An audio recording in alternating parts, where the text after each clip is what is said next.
ಕಲಬುರಗಿಯಲ್ಲಿನ Manur multi speciality ಆಸ್ಪತ್ರೆಯ ನರರೋಗ ಶಸ್ತ್ರಚಿಕಿತ್ಸಾ ತಜ್ಞ ಡಾಕ್ಟರ್ ಮೀನಜ್ ಹರ್ಸೂರೆ ಹಾಗೂ ಅವರ ತಂಡ ಅಪರೂಪದ ಮೆದುಳಿನ ನರರೋಗ ಶಸ್ತ್ರಚಿಕಿತ್ಸೆಗಳನ್ನು ನಡೆಸುವ ಮೂಲಕ ಅಪೂರ್ವ ಸಾಧನೆಯನ್ನು ಮಾಡಿದೆ. ಅಪಘಾತದಲ್ಲಿ ಪೆಟ್ಟಾಗಿ ರಕ್ತ ಹೆಪ್ಪುಗಟ್ಟಿದ ಮತ್ತು ಮೆದುಳು ವಾತದ 6 ರೋಗಿಗಳಿಗೆ ಯಶಸ್ವಿ ಶಸ್ತ್ರಚಿಕಿತ್ಸೆಗಳನ್ನು ಮಣೂರ್ ಆಸ್ಪತ್ರೆಯಲ್ಲಿ ಕೈಗೊಳ್ಳಲಾಗಿದೆ. ಕಲಬುರಗಿ ನಗರದ ರಿಂಗ್ ರಸ್ತೆಯಲ್ಲಿರುವ ಮಣೂರ್ ಮಲ್ಟಿ ಸ್ಪೆಷಾಲಿಟಿ ಆಸ್ಪತ್ರೆಯಲ್ಲಿ ಅಪಘಾತದಲ್ಲಿ ಪೆಟ್ಟಾಗಿ ರಕ್ತ ಹೆಪ್ಪುಗಟ್ಟಿದ ಮತ್ತು ಮೆದುಳು ವಾತದ ರೋಗಿಗಳಿಗೆ ಇಂತಹ ಶಸ್ತ್ರಚಿಕಿತ್ಸೆಗಳನ್ನು ಕೈಗೊಳ್ಳಲಾಗಿದೆ. ಶಸ್ತ್ರಚಿಕಿತ್ಸೆಯ ನಂತರ ರೋಗಿಗಳು ಶೀಘ್ರ ಗುಣಮುಖರಾಗಿ ಮನೆಗೆ ಹೋಗಿದ್ದಾರೆ. ಕೇವಲ 10 ದಿನಗಳಲ್ಲಿ ಓರ್ವ 8 ವರ್ಷದ ಬಾಲಕ ಸೇರಿದಂತೆ 6 ವ್ಯಕ್ತಿಗಳಿಗೆ ಅಪರೂಪದ ಮೆದುಳಿನ ನರರೋಗ ಶಸ್ತ್ರಚಿಕಿತ್ಸೆ ಕೈಗೊಳ್ಳಲಾಗಿದೆ. ಆಸ್ಪತ್ರೆಯ ಈ ಅಭೂತಪೂರ್ವ ಸಾಧನೆಯ ಮಾಹಿತಿಯನ್ನು ಮಣೂರ್ ಆಸ್ಪತ್ರೆಯ ನಿರ್ದೇಶಕ ಡಾಕ್ಟರ್ ಫಾರೂಕ್ ಮನೂರ್ ಅವರು ಸುದ್ದಿಗೋಷ್ಠಿಯಲ್ಲಿ ಹಂಚಿಕೊಂಡರು. ಏನಂದ್ರೆ ನಿಮ್ಮ ಹೆಚ್ಚಿನ doctor Minaj Harsuri sir ಅಡ್ರಾಸ್ medical ಕಾಲೇಜಿನಿಂದ ಮಾಡಿ ಬಂದಿದ್ದರು. ಅವರು ಒಂದು ಲಾಸ್ಟ್ ಟೈಮ್ ನಾವು ಒಂದು ಪ್ರೆಸ್ ಮೀಟ್ ಮಾಡಿ ಅವ್ರ ಬಗ್ಗೆ ಇಂಟ್ರಡಕ್ಷನ್ ಮಾಡಿಸಿದ್ವಿ. ಈಗ ಅವರು ಈ ಒಂದು ತಿಂಗಳಿನಲ್ಲಿ ಇಂಥ ಮೇಜರ್ ಕಾಂಪ್ಲೆಕ್ಸ್ ಸರ್ಜರೀಸ್ ಮಾಡಿ ಅಂಥ ರಿಕವರಿ ಸಕ್ಸಸ್ಫುಲ್ ರಿಕವರಿ ಆ ಪೇಷಂಟ್ಸ್ ಹೇಗೆ ಆಗಿದೆ ಮತ್ತು ಇಂಥ ಪೇಷಂಟ್ಸ್ ಒಂದು ಪ್ರೀಮಿಯರ್ ಇನ್ಸ್ಟಿಟ್ಯೂಟ್ಸ್ ಲೈಕ್ ಏಮ್ಸ್ ಆಗಲಿ, corporate hospital, top corporate hospital ಆಗಲಿ, ಅಂಥ ಹಾಸ್ಪಿಟಲಲ್ಲಿ ಆಪ್ರೇಷನ್ ಅಲ್ಲಿ ಮಾಡುವುದಂಥ ಆಪ್ರೇಷನ್ಗಳನ್ನು ನಾವು ಇಂಥ ಚಿಕ್ಕ ಸ್ಥಳದಲ್ಲಿ ಕಲಬುರಗಿಯಲ್ಲಿ ಇಂಥ ಒಂದು ಹಿಂದುಳಿದ ನಮ್ಮ ಪ್ರದೇಶದಲ್ಲಿ ನಾವು ಕಾಂಪ್ಲೆಕ್ಸ್ ಸರ್ಜರಿ ಮಾಡ್ತಾ ಇದ್ದೀವಿ.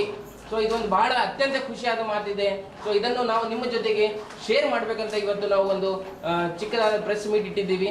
ಸೊ ಈ ಪೇಷಂಟ್ಸ್ ಏನು ಆಗಿತ್ತು, ಆಕ್ಸಿಡೆಂಟ್ ಆದಾಗ ಏನಾಗಿತ್ತು, ಯಾವ ಕಂಡೀಷನ್ದಲ್ಲಿ ನಮ್ಮ ಹಾಸ್ಪಿಟ್ಲಿಗೆ ತಂದಿದ್ರು, ಮತ್ತು ಇಮ್ಮಿಡಿಯೇಟ್ಲಿ ಪೇಷಂಟಿಗೆ ಸರ್ಜರಿಗೆ ತೊಗೊಂಡು ಪೇಷಂಟ್ ಹೇಗೆ ಇಂಪ್ರೂವ್ ಆಗಿದೆ, ಇದೆಲ್ಲ ಬಗ್ಗೆ ನಾವು ನಿಮ್ಮ ಜೊತೆಗೆ ಡಿಸ್ಕಷನ್ ಮಾಡಬೇಕಂತ ಹೇಳಿ ಕರೆದಿದ್ದೀವಿ. ಈಗ ನಾನು ಡಾಕ್ಟರ್ ಫಾರೂಕ್ ಮನೂರ್ ಅಂತ trauma and laparoscopic surgeon Manoor hospital, ಮತ್ತು ನಮ್ಮ doctor Anil S Kannur sir chief intensivist, doctor Anil S Kannur chief intensivist, neuro intensivist and anaesthetist, doctor Minaj Harsuri sir MCH Minaj Harsuri sir neuro and spine surgeon, doctor Safiya madam intensivist and anaesthetist, Safiya ತರನು. So ಈಗ patient ಬಗ್ಗೆ details first Anil sir ಹೇಳ್ತಾರೆ. Patient ಯಾವ ಕಂಡೀಷನ್ನಲ್ಲಿ patient ಬಂದಿತ್ತು, ಅದಕ್ಕೆ ಹೇಗೆ ಪೇಷಂಟಿಗೆ ನಾವು OTದಲ್ಲಿ ತೊಗೊಂಡು ಹೇಗೆ ಮಾಡಿದ್ವಿ ಅಂತ. ನಮಸ್ಕಾರ ಎಲ್ಲರಿಗೂ. ಪೇಷಂಟಿಗೆ ನಾವು ಮೆಟ್ರೋ ಸಿಟಿಯಲ್ಲಿ ಏನು ಟ್ರೀಟ್ಮೆಂಟ್ ಮಾಡ್ತೀವಿ ಆ ಥರ ಟ್ರೀಟ್ಮೆಂಟ್ ಆಗಿ ಪೇಷಂಟ್ ಚೆನ್ನಾಗಾಗ್ತದೆ ಅಂತೇಳಿ ಅದರ ಉದ್ದೇಶ. ಗ್ರೇಡ್ 3 ಡಿಫ್ಯೂಸ್ ಆಕ್ಸಿಡೆಂಟಲ್ ಇಂಜರಿ ಚೆನ್ನಾಗಾಗಿದೆ ನಮ್ಮ ಹತ್ರ, ಇದು ಮೇನ್ ಉದ್ದೇಶ. Accident usually diffuse accidental injury ಪೇಷಂಟ್ಸ್ಗೆ they will go on ventilator, long ventilator support ಬೇಕಾಗ್ತದೆ ಈ ಥರ ಪೇಷಂಟ್ಸ್ಗೆ. Sometimes they will go on months together. ಮತ್ತು ಅದ್ರ ಮೇಲೆ we have to do tracheostomy ಅಂದರೆ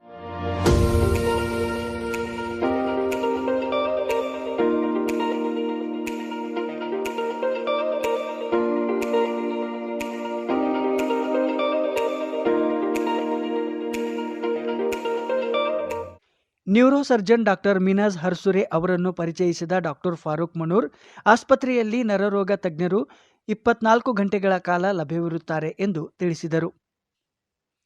ಅಪಘಾತದ ಸಂದರ್ಭಗಳಲ್ಲಿ ಹೆಚ್ಚಾಗಿ ತಲೆಗೆ ಪೆಟ್ಟಾಗಿ ರಕ್ತಸ್ರಾವ, ರಕ್ತ ಹೆಪ್ಪುಗಟ್ಟುವುದು ಆಗುತ್ತದೆ.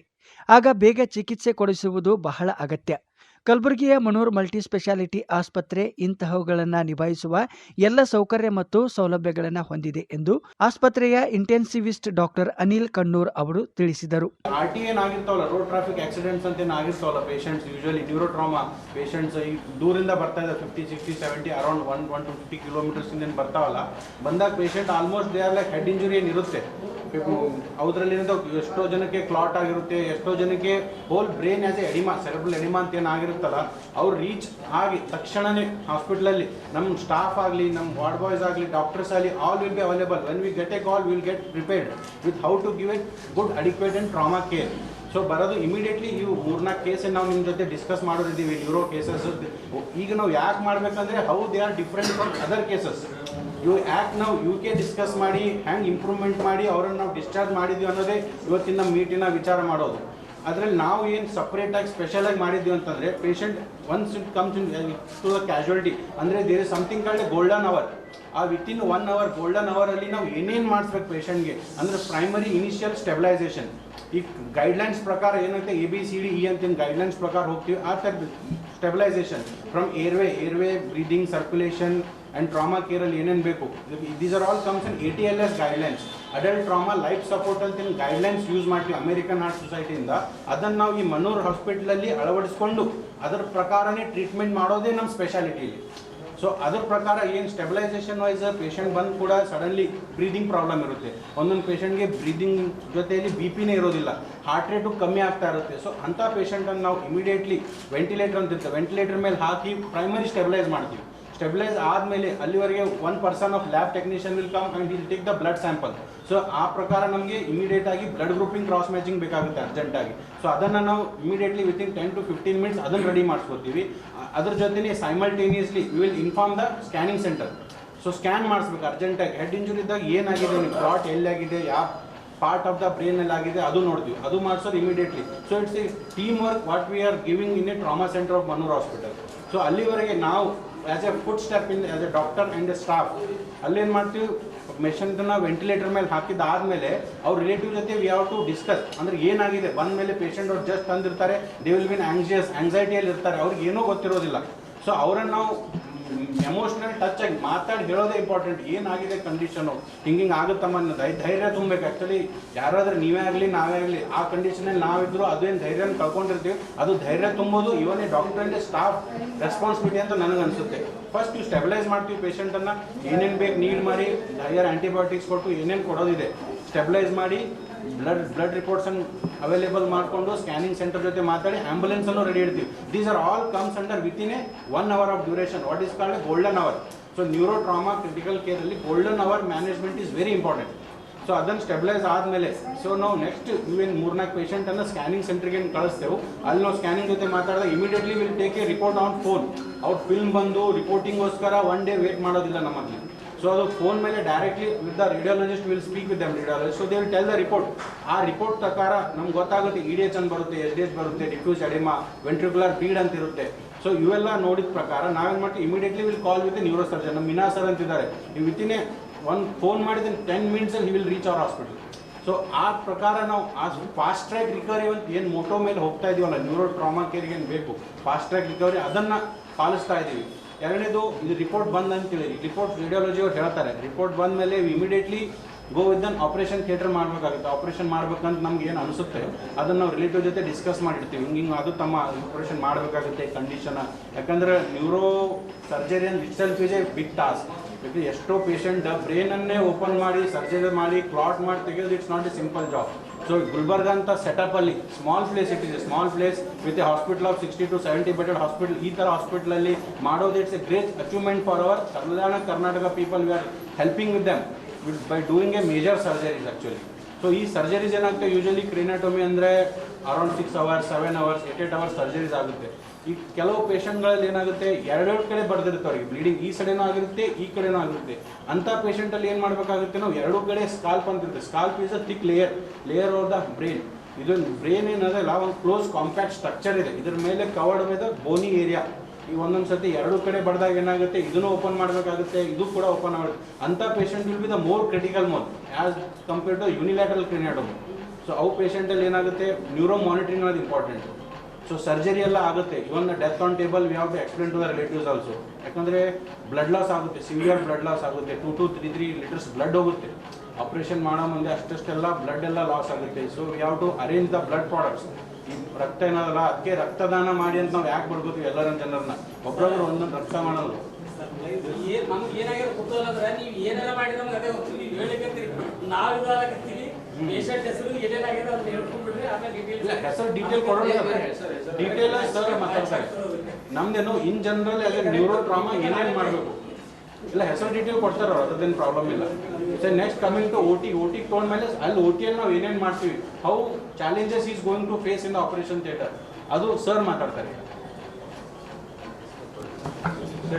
Neuro surgeon doctor Minaj Harsuri ಮಾತನಾಡಿ, ಮಣೂರ್ ಆಸ್ಪತ್ರೆಯಲ್ಲಿ ಸಂಕೀರ್ಣವಾದ ನರರೋಗ ಶಸ್ತ್ರಚಿಕಿತ್ಸಾ ಪ್ರಕರಣಗಳನ್ನು ನಿರ್ವಹಿಸಲು ನಾವು ಇಲ್ಲಿ ಉನ್ನತ ಮಟ್ಟದ ವಿಶ್ವ ದರ್ಜೆಯ ಸೌಲಭ್ಯಗಳನ್ನು ಹೊಂದಿದ್ದೇವೆ. ರಸ್ತೆ ಅಪಘಾತದಲ್ಲಿ ಗಂಭೀರವಾಗಿ ಗಾಯಗೊಂಡಿದ್ದ ಸಂಗಾವಿ ಗ್ರಾಮದ 60 ವರ್ಷದ ಸದಾಶಿವ ಅವರನ್ನು ಕೋಮಾ ಸ್ಥಿತಿಯಲ್ಲಿ ಸಂಬಂಧಿಕರು ಮಣೂರ್ ಆಸ್ಪತ್ರೆಗೆ ಕರೆತಂದಿದ್ದರು. ಆಗ ಕೇವಲ 1 ತಾಸಿನ ಒಳಗೆ ಅಗತ್ಯ ವೈದ್ಯಕೀಯ ತಪಾಸಣೆಗಳನ್ನು ಕೈಗೊಂಡಾಗ ಅಪಘಾತದ ತೀವ್ರತೆಯಿಂದಾಗಿ ಮೆದುಳಿನ ಎಡಭಾಗದಲ್ಲಿ ರಕ್ತ ಹೆಪ್ಪುಗಟ್ಟಿತ್ತು. ತಕ್ಷಣ ವ್ಯಕ್ತಿಯ ಕುಟುಂಬದ ಸದಸ್ಯರ ಅನುಮತಿಯನ್ನು ಪಡೆದು ಶಸ್ತ್ರಚಿಕಿತ್ಸೆ ಮಾಡಲಾಯಿತು. ಮುಂದಿನ ಕೇವಲ 2 ದಿನಗಳಲ್ಲಿ ಅವರು ನಡೆದಾಡಲು ಆರಂಭಿಸಿದ್ದಾರೆ ಎಂದು ಡಾಕ್ಟರ್ ಮೀನಾಜ್ ತಿಳಿಸಿದರು. ಇವತ್ತಿಂದ ಈ ಮೇನ್ ಪ್ರೆಸ್ ಕಾನ್ಫರೆನ್ಸ್ ಉದ್ದೇಶ ಏನಂದರೆ, what we have done in Manoor multi hospital, ನಾವು ಏನೇನೋ ಮಾಡ್ತಿದ್ದೀವಿ ಈ ಸ್ಟೇಜಲ್ಲಿ ಈ ಹಾಸ್ಪಿಟಲ್ ಸೆಟಪಲ್ಲಿ. Just I wanted to brief you.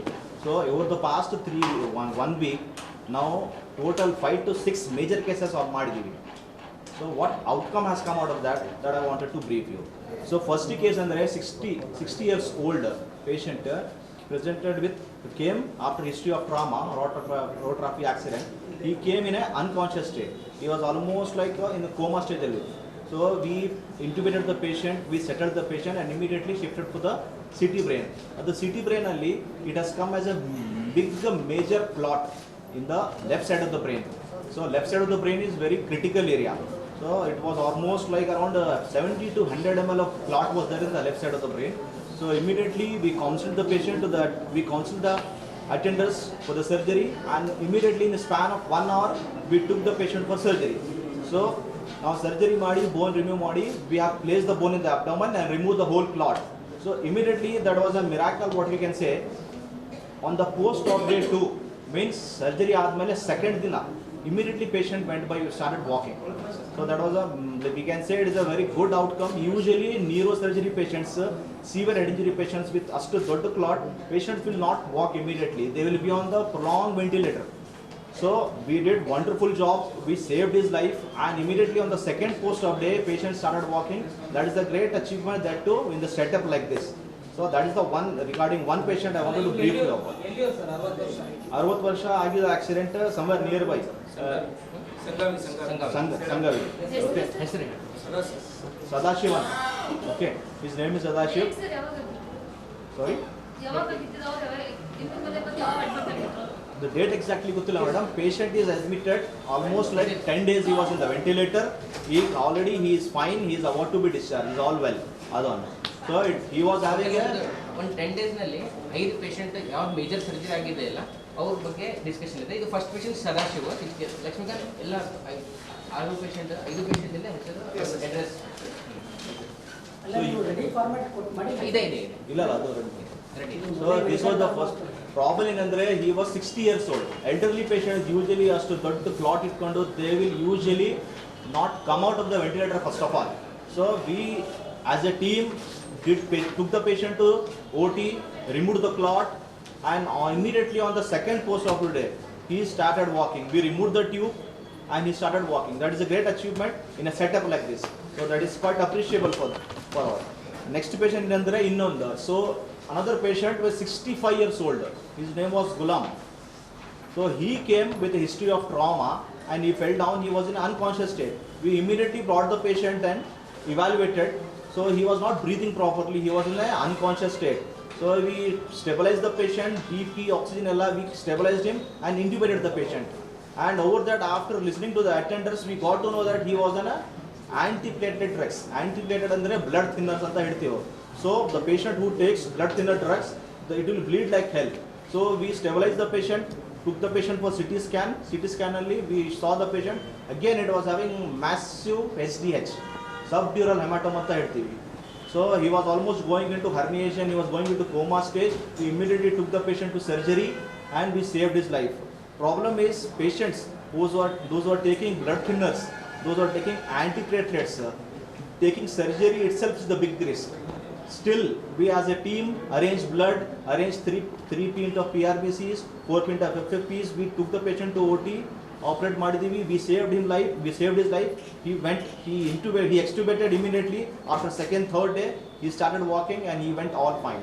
That is one major issue. What is the reason behind Ghulam Nabi's? He was a case of old stroke and he was taking blood thinners. Blood thinners andre he was taking drugs, tablets which will dissolve the clot. So patients, those who are taking clot dissolving drugs, those who are taking antiplatelets, they will just a trivial trauma. Trivial trauma andre just mild injury aayid takshana patient will bleed like anything. So that was the reason.